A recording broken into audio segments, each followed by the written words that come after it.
मुझे police PSC लगा करके समझौता कराना पड़ा था। तो हम लोग खिलाफ नहीं हो, न डरने वाले किसी से। क्या चीज? नहीं जाऊंगा मैं, क्यों नहीं जाऊंगा मैं, लेकिन भीड़ के साथ नहीं जाऊंगा तमाशा करने हुए, जिस तरह और तमाशा हुआ है। अखिलेश जी हेरिटेज की बात कर रहे हैं, बंगाल में इस तरीके से हो रही है, और यहाँ पर जो मुख्यमंत्री जी डंडा मारने की बात कर रहे हैं, यहाँ के मुख्यमंत्री की भाषा नहीं सुना आपने? इसलिए मैंने कहा कि आप उलझो मत। अरे वो डीएम ही नहीं, वो क्या आईएएस ही नहीं मिल रहा? आपको मुझसे सवाल ये पूछना चाहिए, आईएएस कहाँ छिपा हुआ है? मैं आपसे पूछता हूँ, आईएएस कहाँ छिपा हुआ है? कब तक बताओगे? अभी तक बता दो, परसों तक बता दो, आज तक भी न्यूज ही नहीं चल रही है। ये कौन से में पूछ रहे मुझसे सवाल? आज तक के ही हो ना? तो मैं अपने आज तक के भाई से कहना चाहता हूं कि भाई एक आईएएस खो गया है, उसकी भी न्यूज चलाओ, और किसान की आय दोगुनी हो उसकी भी बात करो। ये जो मंडियां नहीं बन पा रही, ये जो एक्सप्रेस वे पे मंडी बनी, बड़ा दुख होता है मुझे। आप बताओ, पूर्वांचल एक्सप्रेस वे देखिए, इतने छोटे छोटे बाथरूम बनाए, और आप आगरा लखनऊ एक्सप्रेस वे में देखिए। तो सवाल ये है बड़े, ये जो दंगा फसाद और ये सब कौन करा रहा है? अखिलेश जी, एक सीरियस कंसर्न है कि संवैधानिक पद पे बैठे हुए व्यक्ति के लिए सरेआम ये कहा जाता है कि हम सरगर्म कर देंगे और उसको जान के मार देंगे, और सरकार इस पर कोई कदम नहीं उठाती है, कोई विशेष नहीं करती। ये कंसर्न बहुत सीरियस। देखिए, कंसर्न कुछ नहीं है। मैंने आपसे कहा कि रात को सुबह मुझे एक अधिकारी आए, बड़े एक सीनियर ऑफिसर थे, वो एनएसजी के, वो मेरे पास आए। उन्होंने कहा कि आज से आपको एनर्जी नहीं मिलेगी। तो मैंने स्वीकार कर लिया कि एनर्जी नहीं मिलेगी। तो मैं नियत मंशा उसी तरह समझ गया था। बीजेपी ऐसा दल है, अगर उसकी एक आंख फूट रही हो और दूसरे की दो फूट जाए तो अपनी भी फूट सकते हो। बिहार चुनाव की क्या तैयारी है? अभी फिलहाल आईएएस ढूंढो।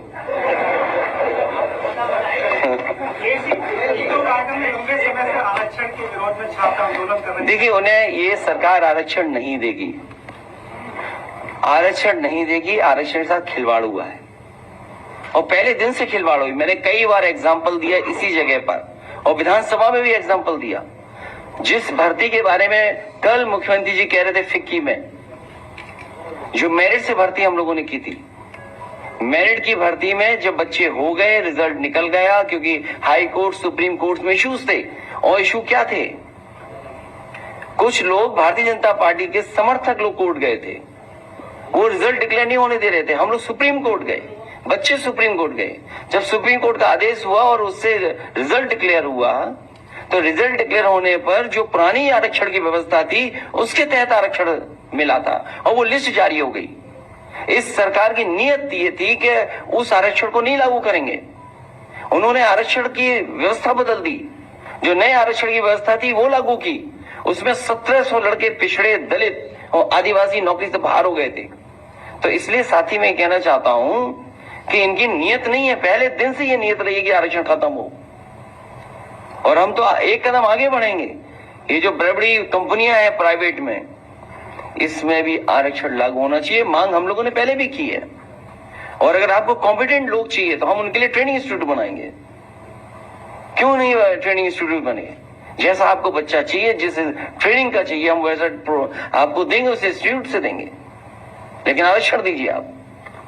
क्या बोलेंगे आप? नहीं तो पंचर कौन तुम जोड़ोगे फिर? तो इसका मतलब ये हुआ वो पंचर नहीं जोड़ेंगे, तो पंचर कौन जोड़ेगा? अखिलेश जी, वन नेशन आप जोड़ो, कौन जोड़ेगा बताओ? अच्छा, पंचर जोड़ना के काम नहीं है क्या? अच्छा, पंचर जोड़ना कोई काम नहीं? अगर चाय बनाना, चाय पिलाना रोजगार है, तो क्या पंचर जोड़ना रोजगार नहीं हो सकता? नहीं, पंचर जोड़ना भी तो एक टेक्निक काम है, टेक्निकल। तो हम ये नहीं कहते हैं कि हम पंचर बनाना ही चाहते हैं या उनको बनाना ही चाहते हैं। फिर पंचर कौन जोड़ेगा बताओ? ये बात अगर मैं कुछ खोल दूं तो फिर नाराजगी हो जाएगी बहुत सारे लोगों को। नहीं मैं नहीं खोलूंगा, ये आज तक वाले लगाएंगे पंचर।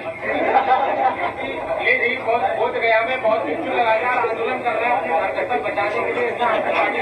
नहीं इसलिए, अच्छा बंगाल से क्या लेना ना, हम ममता जी के साथ है, खत्म बात। वहाँ जो कुछ कम्युनल टेंशन हो रही है वो सब बीजेपी करा रही है। हमने मुजफ्फरनगर में नहीं देखा क्या,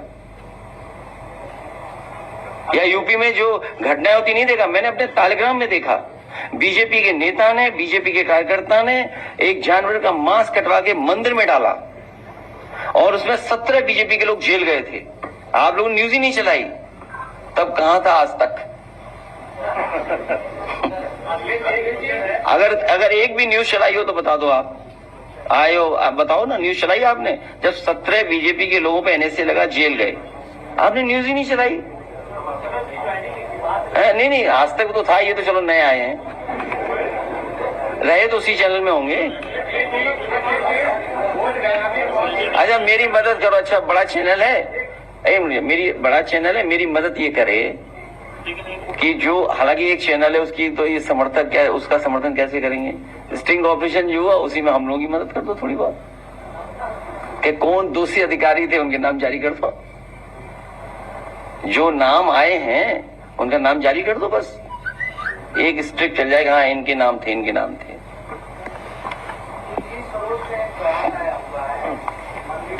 मैंने कहा कि कोई भी हिस्टोरिकल या पुराने सवाल नहीं उठाने चाहिए, इतिहास को इतिहास रहने चाहिए, हिस्ट्री को हिस्ट्री रहने दो, और धार्मिक मामलों में ना बोला जाए।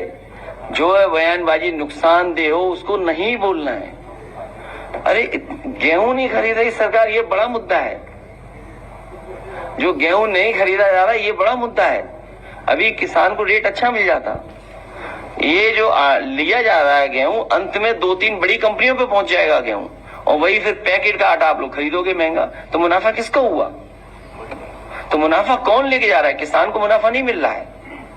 किसान संतुष्ट इसलिए कि उसे भाग दौड़ नहीं करनी पड़ रही, वहीं उसका पेमेंट हुआ जा रहा है, जल्दी पेमेंट हो जा रहा है, और लेने देने का जो इंतजाम है, मान लीजिए कैसे गेहूं जाएगा उसका इंतजाम भारतीय कर रहा है, इसलिए उसको सुविधा है। ये सुविधा सरकार क्यों नहीं दे रही है?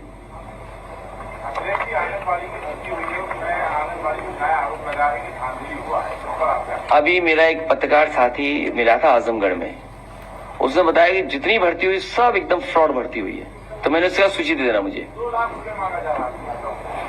अरे तुम यहाँ लाखों में रहो, गरीब आदमी हो, क्या तुम रिश्वत ले रहे हो यार?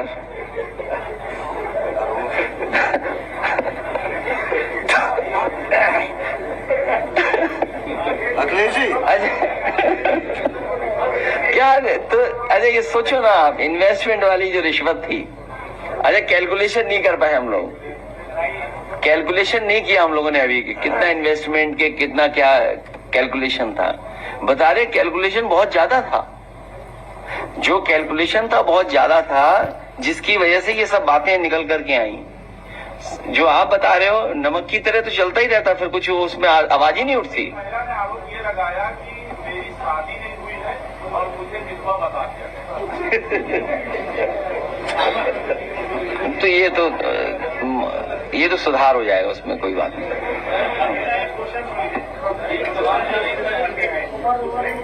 किसमें?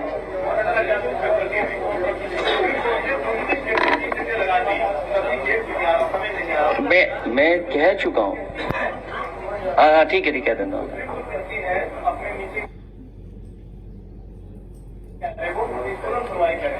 और हर पार्टी गया सुप्रीम कोर्ट, जिसमें सरकार पार्टी वो भी नहीं गया और उन्होंने स्टे कर दिया और आज तक सुनी नहीं गई, मतलब कि आज भी बैठे हुए हैं।